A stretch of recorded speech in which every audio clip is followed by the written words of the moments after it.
আমাদের তো মরে যাওয়ার কথা।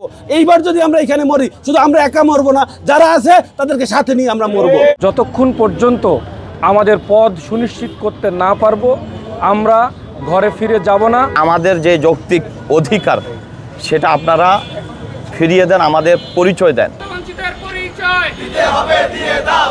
বঞ্চিতের অনশন চলছে, চলবে। 14-15-16 আন্দোলনের সময় যারা রাজনীতিতে যোগ দেয় না, তারা এই কমিটিতে এখন গুরুত্বপূর্ণ পদে আছে। অথচ যারা 18 বছর 19 বছর এই রাজপথে রাজনীতি করছে, যারা 15-14-15 সময় আন্দোলন করছে, জেল খাটছে, সেই সব ছেলেপেলেকে তারা বাদ দিয়ে দিছে কমিটি থেকে। এরা ইচ্ছাকৃত এই দলটাকে ধ্বংস করার জন্য এই কাজগুলো চলতেছে। নাহলে একটা কমিটির মেয়াদ 2 বছর, সেইখানে 17 মাস যাবৎ পার হয়ে যাওয়ার পরেও কেন এই কমিটি পূর্ণাঙ্গ হবে না? প্রত্যেকটা জায়গায় তারা কোথাও কমিটি করতেছে না। ঢাকার শহরের কোনো মহানগরের কোনো ইউনিট কমিটি নাই, কোনো ওয়ার্ড কমিটি নাই। সামনে কিভাবে আমরা নির্বাচন করব? তারা কোনোভাবে এতদিন বলছে আমরা 17 বছর বিরোধী দলে ছিলাম, সংগঠন গুছাইতে পারি নাই। বাট দীর্ঘ 1 বছর পার হয়ে গেলেও তারা সংগঠন গুছানোর জন্য মিনিমাম কোনো কাজ করে নাই। তারা যা করছে স্রেফ গ্রুপিং করছে, গ্রুপিং করে সংগঠনটাকে ধ্বংসের দ্বার প্রান্ত নিয়ে গেছে। কেন আজকে আমরা তো যারা আছি এখানে, এরা এমনিতেই এক্সটেন্ডেড লাইফ লিড করতেছি। আমাদের তো মরে যাওয়ার কথা। আমরা 14-15 আন্দোলন করছি, 18 আন্দোলন করছি, 24 আন্দোলন করছি। আমরা সর্বশেষ স্বৈরাচার বিরোধী আন্দোলন যখন করছি, আমাদের প্রত্যেকের মরে যাওয়ার কথা। আমরা যে লাইফটা লিড করতেছি, এইটা আমাদের বঞ্চিত আর কি ওভার জীবন আমরা মনে করি। এই জীবন যদি আমাদের ধ্বংস হয়, আমরা 24 আন্দোলনের সময় যখন আমরা মনে করছি যে আমাদের গায়ে গুলি লাগবে, তখন আমরা চিন্তা করেছি মরবো, কিন্তু 2-4টা ফেসিস্ট, 2-4টা দোসর আমরা সাথে নিয়ে মরবো। এইবার যদি আমরা এখানে মরি, শুধু আমরা একা মরবো না, যারা আছে তাদেরকে সাথে নিয়ে আমরা মরবো। এইখানে কোনো ছাড় নাই।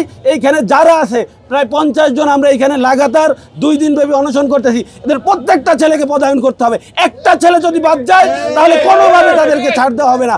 আমরা শান্তিপূর্ণ কর্মসূচির মাধ্যমে 2 দিন ধরে আমরা তাদেরকে 18 মাস বুঝিয়েছি। এরপর যদি তারা আমাদের শান্তিপূর্ণ কর্মসূচির মাধ্যমেও কোনো ধরনের প্রতিকার না হয়, তাহলে অশান্তিপূর্ণ কর্মসূচি দিয়ে তাদেরকে প্রতিহত করবো আমরা। আমাদের সঙ্গে এক ধরনের প্রতারণা প্রবঞ্চনা করে এই অনশন পর্যন্ত আমাদেরকে নিয়ে আসা হয়েছে। আমাদেরকে ইতোপূর্বে বারবার মৌখিকভাবে আশ্বাস দিলেও সেটার কোনো বাস্তবায়ন আমরা দেখতে পাইনি। বাধ্য হয়ে আজকে মৃত্যু পরোয়ানাকে সাথে নিয়ে আমরা এখানে হাজির হয়েছি এবং আমরা ঘোষণা দিয়েছি, যতক্ষণ পর্যন্ত আমাদের পদ সুনিশ্চিত করতে না পারবো, আমরা ঘরে ফিরে যাব না। মৃত্যু আর পদের মাঝামাঝি আমরা এখন অবস্থান করছি।